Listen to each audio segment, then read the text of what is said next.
então abrir a palavra de Deus, eu gostaria que os irmãos abrissem aí, em 1 Samuel capítulo 9. Eu já vou deixar aqui também preparada a minha Bíblia para 1 Samuel capítulo 9. Vocês deixem aí também já no jeitinho. Gosto bastante de utilizar a Bíblia, mas o que nós vamos falar, como ele vai tratar de vários capítulos, então nós vamos falar aqui, ou vamos ler aqui versos bem específicos. Mas antes de fazer uma oração, vamos orar? Cure sua cabeça. Querido Deus, a tua palavra foi aberta e ela vai ser lida. E queremos, ó Pai, que o Senhor venha falar aos nossos corações. Nós estamos, a partir dessa semana, voltando às nossas atividades, aos poucos estamos retornando aos nossos trabalhos, às nossas atividades que vão acontecer, que irá acontecer durante todo esse ano. E nós precisamos, ó Pai, ter forças e entendimento daquilo que o Senhor quer. Não que seja algo novo, mas nós precisamos renovar as tuas promessas, a tua palavra dentro das nossas vidas. Por isso, ó Pai, queremos que o teu Santo Espírito venha mais uma vez estar conosco durante essa noite. Em nome de Jesus, pedimos e agradecemos. Antes de nós lermos o primeiro versículo, nós vamos estar falando sobre a história do primeiro rei de Israel. Mas antes de nós falarmos sobre o primeiro rei de Israel, eu gostaria de lembrássemos, fazer uma introdução para nós entendermos o que está acontecendo aqui antes de nós tratarmos do capítulo 9. A grande verdade aqui é que o povo queria um rei. Eles olhavam para todas as outras nações e falavam assim: aquela nação tem um rei, aquela nação tem um rei, aquela outra nação tem um rei, aquela outra nação tem um rei. Então é o seguinte, nós queremos um rei. Até então Deus se comunicava com o profeta e o profeta comunicava com o povo. Mas as pessoas, elas viam o ser, todo mundo tem rei, eu também quero ter um rei. A grande verdade é que Deus,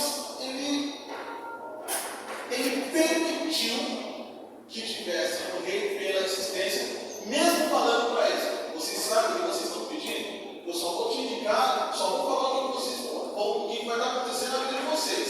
Vocês vão cobrar impostos de vocês, vão colocar vocês na infantaria dentro de uma guerra, sabe? Vão pedir que vocês tiverem. É isso mesmo que vocês querem? Tem certeza que é isso que vocês querem? É isso que nós queremos. Samuel, ele ficou muito triste com isso. E quando ele falava com Deus, ele falou assim: Samuel, não precisa ficar triste, porque as pessoas, elas não estão rejeitando você, elas estão rejeitando a mim. Então não fica triste, Samuel. Então esse é o plano de fundo. E já nesse plano de fundo, já dá para a gente perceber uma coisa.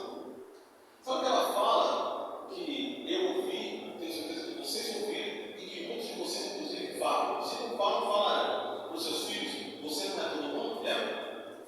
Alguém já ouviu isso? Você não é todo mundo? Pois é. Era mais ou menos isso que Deus estava querendo falar para o povo. Vocês estão vendo que todo mundo tem rei. E vocês querem agora ser como todo mundo. Então tá bom. Nós vamos dar aqui.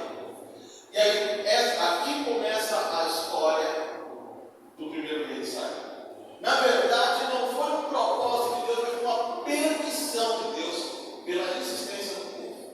Às vezes Deus ele permite que algumas coisas aconteçam na nossa vida para que a gente perceba ou entenda o mal que nós estamos fazendo. Mas o povo não estava desapercebido, eles estavam avisados.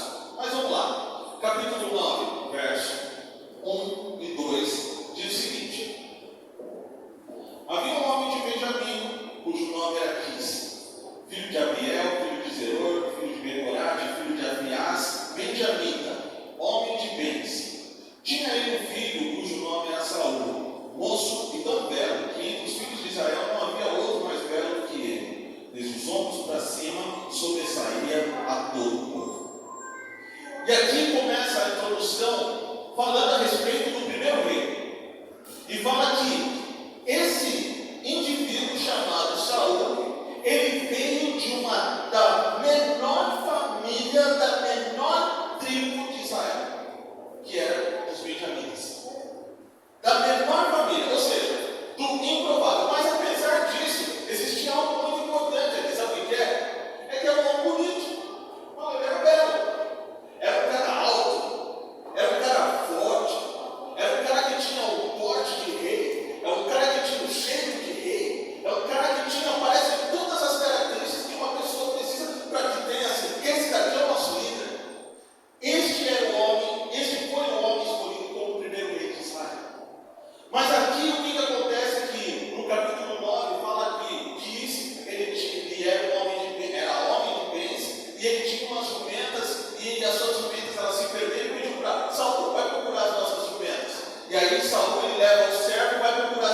ser o primeiro rei de Israel. Saul buscou em um rei de Israel? Sim, Deus te escolheu para ser o primeiro rei de Israel. E ali, Samuel ele fala algumas coisas, mas algumas coisas também me chamam a atenção aqui. E aqui eu gostaria que vocês abrissem no capítulo 10, verso 6, o que Samuel fala para Saul. Samuel ele fala para Saul o seguinte: Saul, o Espírito do Senhor se apossará de ti e profetizarás com ele, e tu serás mudado em outro homem. E aí quando chega no verso 9, fala assim: sucedeu, pois, que virando-se ele para despedir-se de Samuel, Deus lhe mudou o coração, e todos os sinais lhe deram naquele mesmo dia. Você percebe aqui? Eu acho tão interessante o que aconteceu aqui. Ele fala, Samuel fala assim: o Espírito do Senhor se apossará de ti. O Espírito do Senhor vai tomar conta da sua vida. O Espírito do Senhor agora vai dominar você completamente. Quantos de nós não queremos todos os dias que o Espírito de Deus esteja juntamente conosco? O Espírito de Deus esteja conosco. E a grande verdade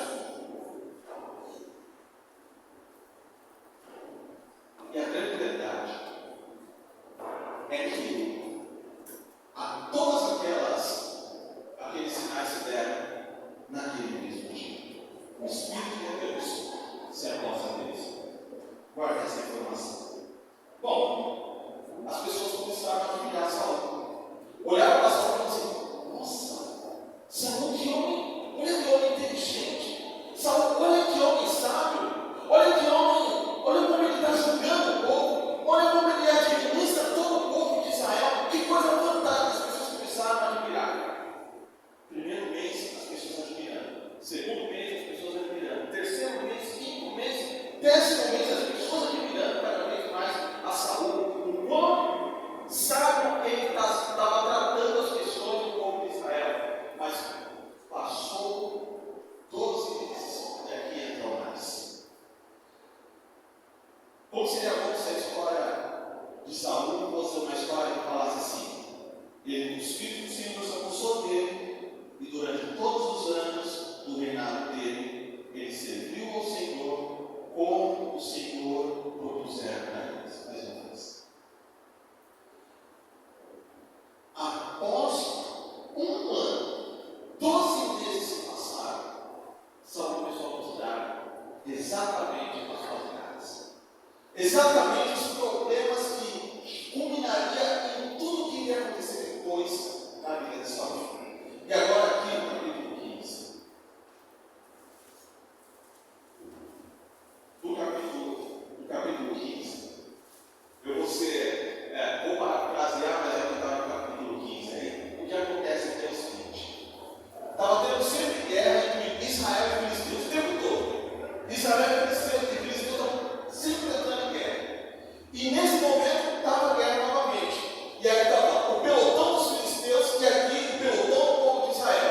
Diferente do que acontecia anteriormente, hoje, acontece hoje, onde existem estratégias de guerra para que você possa eliminar o teu inimigo. Naquela época não havia estratégia, eles iriam no confronto direto. Talvez você tenha visto isso em filmes medievais, onde um grupo de pessoas vai ao encontro de outro grupo de pessoas e eles começam a se matarem ali, a brigarem, e ali existiam muitas baixas por causa dessa estratégia de guerra. E aqui não era diferente, só que o povo de Israel, antes de ir para esse confronto, havia algo que eles precisavam fazer, que era: o profeta tinha que vir, ele oferecia um sacrifício, e depois do sacrifício eles sentiam-se abençoados e preparados para ir para a guerra. Estava todo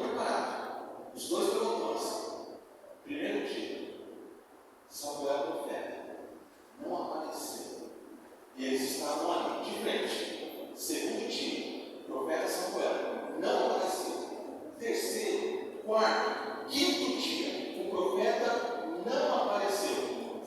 Após 7 dias, Saul pressionado, porque ele estava percebendo que as pessoas estavam cansadas de ficar esperando ali para o confronto entre os filisteus. Depois de 7 dias, Saul acabou. Traz o sacrifício que agora eu vou oferecer o sacrifício. Ele vai lá, pega o sacrifício, ele faz o sacrifício. No momento que ele faz o sacrifício, chega o profeta Saul. E ele fala o seguinte: Saul, o que você fez? Samuel fala para Saul: Saul, o que você fez? Aí Saul fala assim: você demorou e eu estava aqui pressionado, eu resolvi fazer o sacrifício. E aqui existe um verso que diz aqui, que é muito interessante, eu acho que eu nem vou pedir para criar, mas ele fala assim, Saul, ele fala assim, Samuel, fala para Saul, você agiu neciamente. O que é neciamente? O que é neciamente? Louca. Sabe, se a gente for, por exemplo, de hoje, sabe o que isso significa? Sabe o que isso significa? Significa o seguinte: Samuel chega para Saul e fala assim: você ofereceu o sacrifício? Está louco? Você é louco? Você está pensando que você é quem? Você é alguém, mas você não é um profeta. E aí Saul, se você for ler o restante do capítulo, você vai ver que Deus rejeitou Saul mesmo. E a grande questão aqui é que você pode falar o seguinte: será que Saul, será que Deus não foi bastante rígido? Será que Saul não foi Deus não foi bastante rígido? Porque ele falou que ele rejeitou completamente Saul. Ele, ao invés de confirmar o reino para Saul, falou assim: não, a partir de agora acabou. O teu reino agora não vai mais subsistir para as suas próximas gerações. E aqui é uma primeira situação da vida de Saul. Mas há mais uma segunda situação que aconteceu no capítulo 17. Aliás, antes do capítulo 17, Deus ele deu uma ordem e falou assim: Saul, o seguinte, falou pelo profeta Samuel, falou: Saul, o seguinte, eu quero que você mate todos os amonitas, porque eles não ajudaram no momento em que nós estávamos no deserto. Então mata todos os amonitas. E aí Deus ele é específico. No matar todos os amonitas, Deus ele é específico. E ele fala o seguinte: você vai matar homens, mulheres, crianças que estão amamentando, inclusive no peito da mãe, matam também. Você também vai matar também todos os animais, você vai matar tudo, não tem que sobrar nada. Ok. Ordem dada por Deus tem que ser o quê? Uma ordem o quê? Executada. O que Saul fez? Saul ele foi lá. E ele começou a matança, mas ele ajudou algumas coisas muito interessantes. Então, ele não matou um animalzinho aqui, não matou algumas pessoas ali, executou aquilo que ele queria, mas a outra parte ele percebeu que traria muita riqueza. E ele não fez aquilo que o Senhor queria, que o Senhor ordenou. Talvez você possa falar assim para mim: Anderson, mas matar uma criancinha de peito, você está amamentando. Você tem uma criancinha, já imaginou? Né? A grande questão, sabe o que é a questão aqui? Quem está mandando? É Deus. Não há negociação. A grande questão aqui é quem você obedece. E nesse caso, principalmente, quando eu vejo isso, quando Deus manda, nós devemos executar. Você pode não entender, você pode não perceber, na nossa mente é tão pequena que nós não conseguimos entender essa imensidão. Mas por que uma criança? Nós podemos assim conjecturar. Normalmente a gente conjectura: vai essa criança, quando ela cresce, ela não sei o quê. Você pode conjecturar, mas a grande questão aqui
Saul, o rei, um cara alto, bonito, forte, cheio de rei, porte de rei, estava com medo de Golias, e aí vai aquele menininho cheio de sardas, os historiadores ali, né? Baixinho, vai lá e mata. E aí, nesse caso, era comum que quando o povo de Israel vencia uma guerra, no momento que eles voltavam da guerra, na comitiva, todas as pessoas, toda a cidade ficava em festa. As pessoas passavam, batiam palma. E foi exatamente isso que aconteceu. Eles venceram Golias, venceram os filisteus novamente, e agora eles voltam para a cidade. No momento que eles voltam para a cidade, está toda a cidade em festa. Todo mundo cantando louvores, todo mundo tocando instrumentos, todo mundo muito feliz, todo mundo muito contente, muito alegre. No entanto, nesse momento da volta, havia umas mulheres que fizeram uma música muito bonita, com uma letra muito interessante, e que você pode acompanhar aí a letra da música no capítulo 18, verso 7. O que essas mulheres cantavam? E elas cantavam assim: as mulheres se alegravam e cantando alternadamente diziam assim: Saul feriu a seus milhares, porém Davi o que aos seus 10 milhares. Ou seja, em alguns Saul matou 1000, mas Davi matou 10.000. Perceberam? No momento daquela comitiva, elas cantando e eles entrando na cidade, falou assim: Saul ele para, talvez estivesse com um cavalo todo composto, gente de rei, não sei o que e tal. Ele para, opa, e essa letra dessa música aí? O quê? Elas estão dando 1000 para mim e estão dando 10.000 para Davi? Tem coisa errada. E aí no verso seguinte, olha aí, no verso seguinte fala assim: então Saul o quê? Saul o quê? Verso 8. Então Saul o quê? Se indignou o quê? Muito. Então Saul se indignou muito. A grande questão é: por que ele se indignou muito? Porque ele era o rei e Davi estava recebendo as glórias que ele queria receber. Aqui começou o terror na vida de Davi. Nesse momento começa o terror na vida de Davi. E esse terror na vida de Davi começa exatamente porque ele queria receber estas glórias. Ele queria ter exatamente estas glórias. E aqui ele começou um projeto. Saul ele começa um projeto. E o projeto chama-se Matem Davi. Simplesmente assim. Existe algo muito interessante aqui que eu gostaria que nós notássemos e lêssemos. Por que esse indignou muito está aqui? Se você abrir aí no capítulo 16, vamos aí algumas folhinhas no capítulo 16, e se você for ver aí no verso 14, dá uma olhada aí no capítulo 16, verso 14, e olha só o que está falando aqui. Tendo-se retirado de Saul o quê? O Espírito do Senhor. Como é que nós começamos a falar aqui essa noite? Que o Espírito do Senhor é o que? Sim, apossado de Saul. Lembra-se disso? Lembra que nós lemos? O Espírito do Senhor se apossará de ti, e você vai profetizar. Saul ele estava cheio do Espírito, mas por causa dos momentos da vida dele, em que ele queria fazer do jeito dele, as coisas da maneira dele, como ele achava que era o propósito dele, e não o propósito de Deus, ele deixou de ouvir a palavra de como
Saul ele só olhava para Davi e pensa: mata esse cara, mata esse moleque, eu não quero que esse moleque mata ele. Eu posso ver Saul assim, a boca dele espumando igual um animal, um toque assim, louco para pegar sua presa. E um dia, Davi estava tocando a sua harpa, e a Bíblia fala o seguinte: que Saul só estava olhando, e Davi tocando a harpa, e ele só olhando. Ele pega uma lança e joga em direção a Davi, e aí, misericordiosamente, por um milagre divino e a habilidade que Davi tinha, ele se desvencilha. Mas a Bíblia fala que a intenção de Saul era que a lança atravessasse a Davi e o pendurasse. É assim que a Bíblia relata. Davi está correndo. Viveu muitos e muitos e muitos anos no meio da mata. O Salmo 121, é o salmo que Davi está lá no meio da mata. Ele está mato de um lado, mato do outro, mato na frente, mato atrás. A noite cai, e aí o Salmo 121, eu elevo os meus olhos para o monte. De onde vem o meu socorro? O meu socorro vem do Senhor. Lembra-se disso? Por quê? Exatamente porque ele estava fugindo de Saul. Ele estava fugindo de Saul. Saul estava louco. Louco porque o Espírito de Deus sai dele. Quando o Espírito de Deus sai de uma pessoa, os demônios tomam conta. E os demônios, quando tomam conta, ele quer humilhar, ele quer destruir, ele quer acabar. Mas Saul estava tão cercado, E sabe o que ele fez? Ele ficou sabendo que Davi estava numa cidade chamada Nob. Acho que é o capítulo 19, se eu não me engano. Capítulo 21. Ele ficou sabendo que Davi estava numa cidade, e essa cidade chamava-se Nob. E ele ficou sabendo que ele tinha ido falar com um sacerdote chamado Aimeleque. Sabe o que aconteceu? Quando Saul ficou sabendo, foi para lá. Aí ele chega no Aimeleque, babando, eu vejo ele babando. Cadê Davi? Aimeleque falou: não sei. Cadê Davi? Eu sei que ele veio aqui, cadê Davi? Olha, ele não está mais aqui. Aí chega para o seu capitão, que capitão? Chega para o seu capitão e fala assim: matem Aimeleque. Só porque ele não falou que Davi, só porque ele não citou Davi ali, em uma visão. Mataram Aimeleque. Mas sabe o que é o pior? O pior é que está tanto espírito do demônio dentro dele, que ele entrou dentro do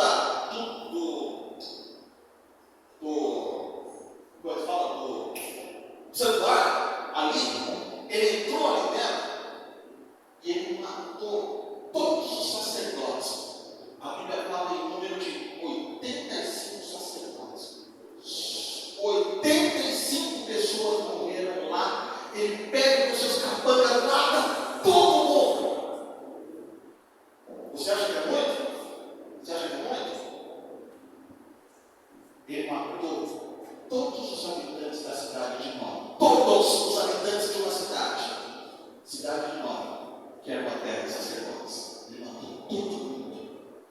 Ele estava louco, ele estava obcecado. Unicamente por quê? Unicamente porque o Espírito do Senhor saiu dele. Havia uma cidade chamada Queiro. E depois, num outro momento, ele ficou sabendo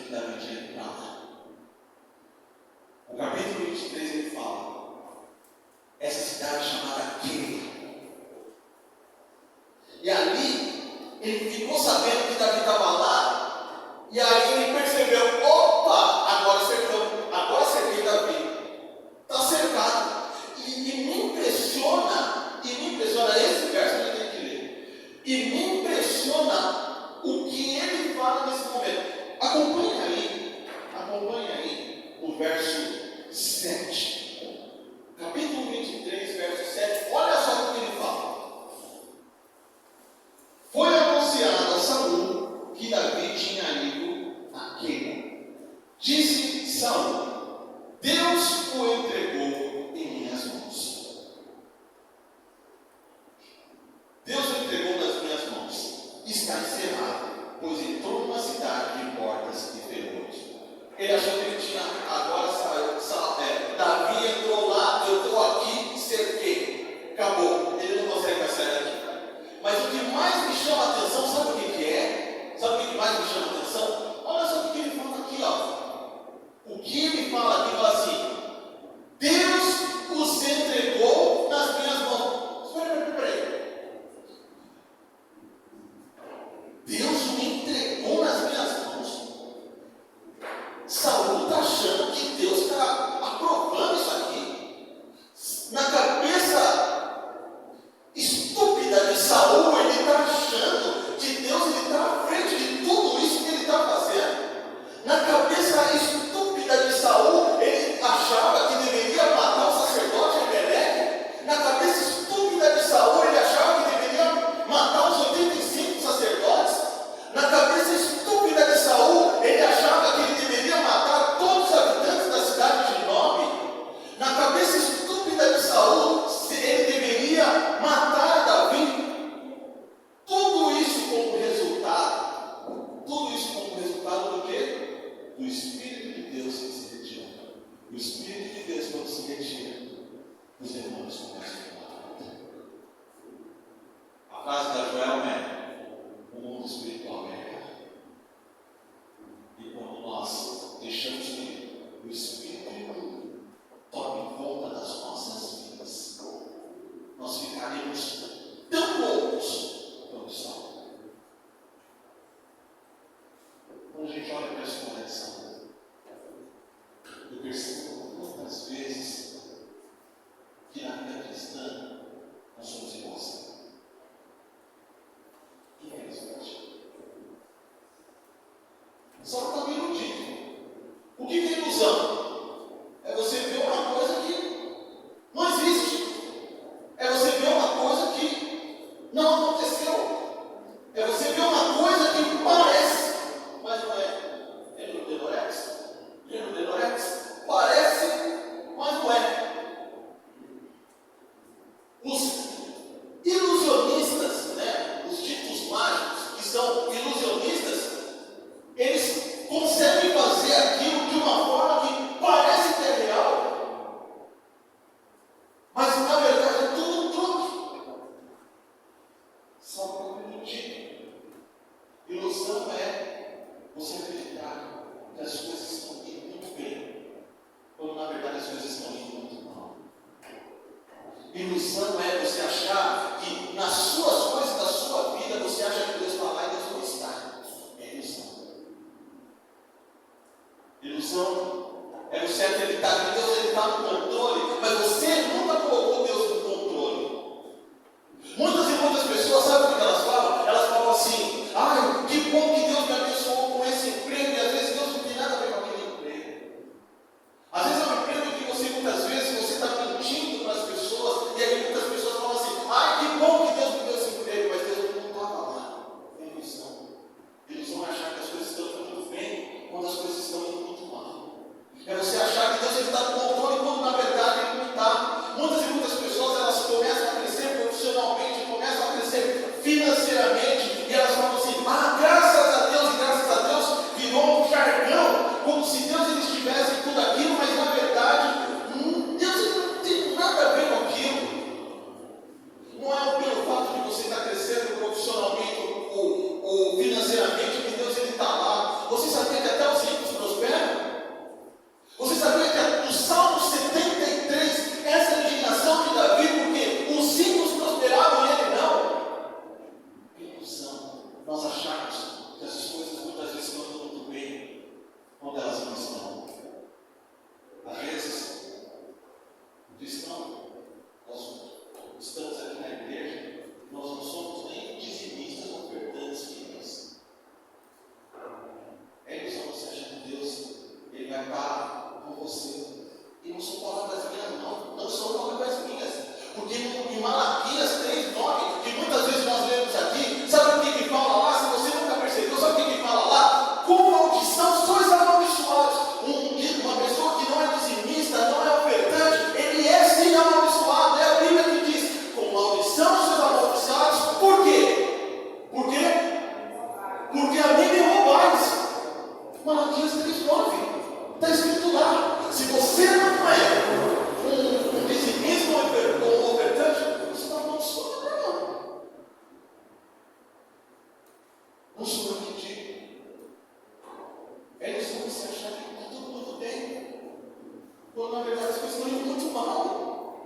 É ilusão. É ilusão você achar que você não precisa vir na igreja. É ilusão. É ilusão você achar que assim, por ser um domingo, esses bancos todos aqui eles deveriam estar preenchidos por irmãos que agora estão lá fazendo as suas coisas. Não, é ilusão você achar, a igreja salva, nós sabemos que a igreja não salva, mas a brasa fora do Brasil ela esfria. É ilusão. E você está achando que as coisas estão indo muito bem, quando na verdade estão indo muito mal. Se não fosse tão importante, na Bíblia não estaria escrito alegrei quando me disseram, vamos à casa do Senhor. Por que está escrito isso na Bíblia? Vamos à casa do Senhor, vamos ficar na tua casa. Por que então Deus deixa claro isso? E você quer mais? O salmista ainda fala assim, uma coisa fácil e eu buscarei, que eu possa habitar na casa do Senhor todos os dias da minha vida. Quisera nós habitar na casa do Senhor todos os dias da nossa vida. Na Bíblia, o nosso maior exemplo, o nosso dia Jesus, ele fala o seguinte: Jesus ele tinha o costume, inclusive, de ter um tempo todos os dias, isso eu falei já numa ocasião aqui, todos os dias de quê? Ir ao templo. Nosso maior exemplo era o costume. E por que nós, se Jesus é o nosso exemplo, então por que eu não faço isso? Por que nós colocamos em segundo e terceiro plano? E eu acho que mais incrível é Hebreus. Porque em Hebreus, parece que Deus estava sabendo que nós seríamos assim, tão indisciplinados nas questões de estar aqui e vir ao culto. Sabe por quê? Porque o que está escrito aqui em Hebreus? Não que?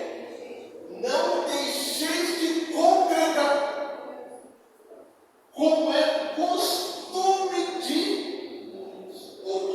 de alguns. Não deixeis de congregar. E por que nós deixamos de congregar? Então me dá uma razão. Por que nós deixamos de congregar? É fácil a gente falar de salvo. Mas e nós? E sabe o que é pior? Para nós está tudo bem. É ilusão. Ilusão de se achar que as coisas estão tudo muito bem. Quando na verdade não estão. É você achar que Deus está no controle da tua vida e você nem sabe que o Espírito de Deus já se afastou de você. Pelas rejeições que você tem tido. É ilusão você pensar assim, não, mas você era mais para o jovem. Eu gosto de me vestir assim. Não sinto nenhum problema de me vestir assim. Porque eu com essa roupa, a minha mente nem fica me acusando porque eu visto essas roupas. Isso é um verdadeiro indicativo de que está muito mal. De que está vivendo uma vida de ilusão muito grande. A tal ponto que a tua mente já está caracterizada, você nem vê mais a diferença do Espírito do Senhor Jesus. Misericórdia. A grande questão que fica, sabe, que é até quando? Essa é a pergunta que eu faço. Até quando a gente vai ficar nesse nosso mundinho de cristãozinho? Até quando a gente vai querer viver iludido, achando que as coisas estão indo muito bem, mas elas estão indo muito mal, muito mal?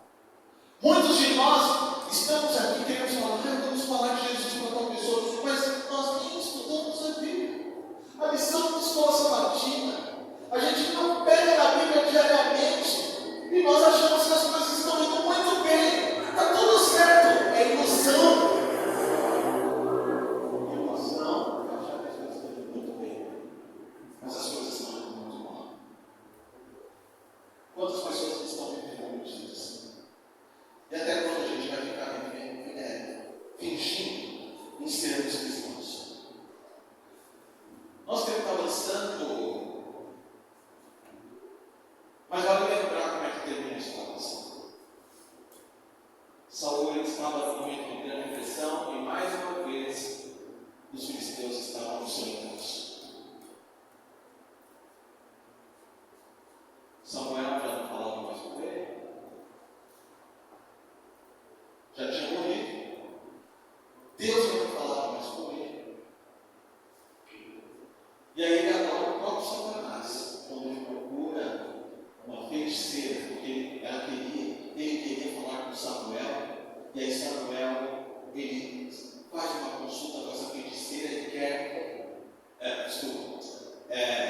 faz uma consulta com essa feiticeira e ele quer que Samuel surja dos mortos. Você já viu, né?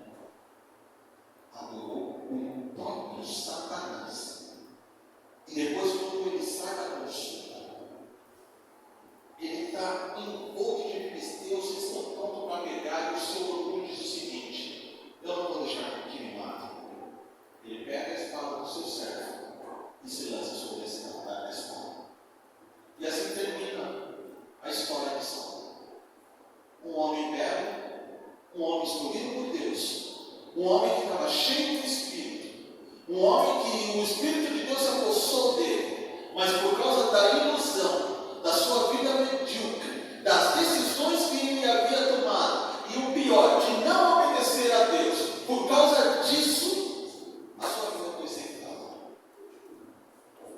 A mensagem dessa noite é uma mensagem muito triste de um homem que tinha tudo e resolveu viver da maneira que estava registrado. A grande questão é que a Bíblia ela tem um diagnóstico muito forte e poderoso para nós que vivemos uma vida de missão. Para nós que estamos vindo na igreja, achamos que as coisas estão indo muito bem, mas está muito, muito ruim. Mas nós não percebemos que está tudo bem, está tudo bem. A Bíblia, em Apocalipse, capítulo 3, ela fala da igreja de Laodiceia, que é exatamente o nosso tempo bíblico, profético. Eu gostaria que você abrisse a sua Bíblia em Apocalipse, capítulo 3, com o nosso último verso.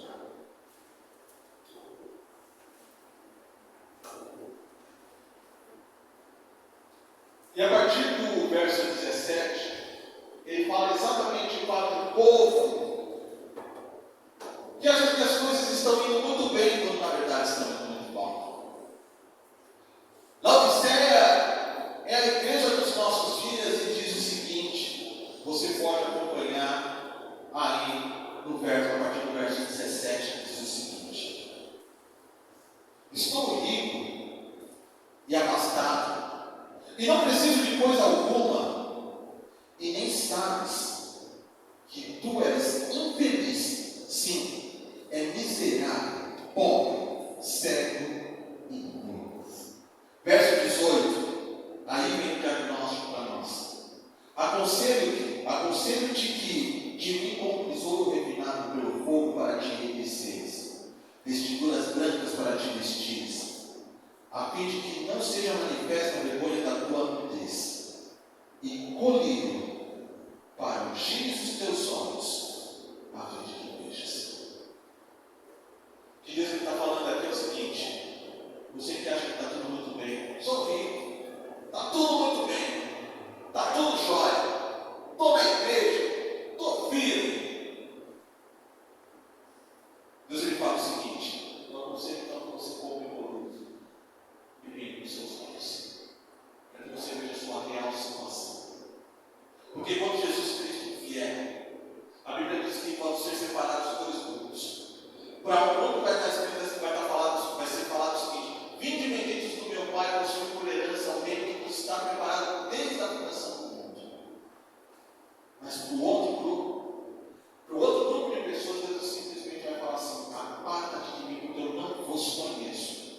Essa pessoa vai falar assim: não, mas eu curei, mas eu preguei, mas eu vesti, mas eu visitei, eu fiz isso na igreja, eu fiz aquilo. Deus falou assim: eu nunca vi nada disso. Sabe por quê?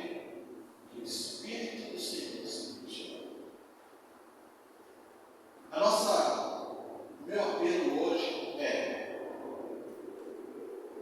que nós possamos ter uma vida santificada. Que nós possamos entender que enquanto ainda é tempo, hoje, agora. A Bíblia fala o seguinte: se hoje eu bater as portas do teu coração, então não endureça. Abra o seu coração hoje, porque amanhã pode ser muito tarde.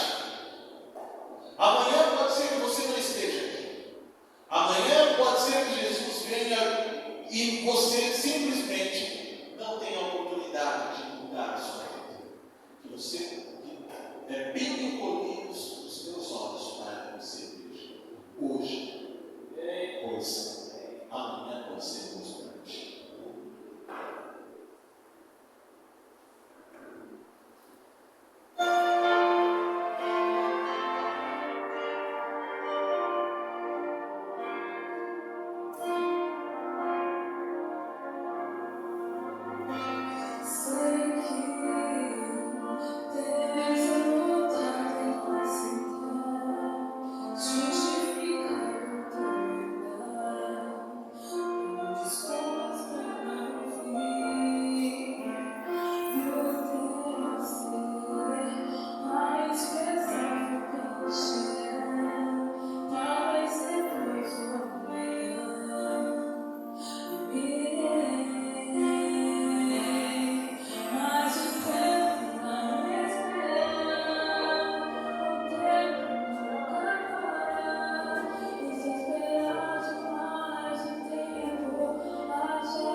Queremos, ó Pai, te obedecer incondicionalmente.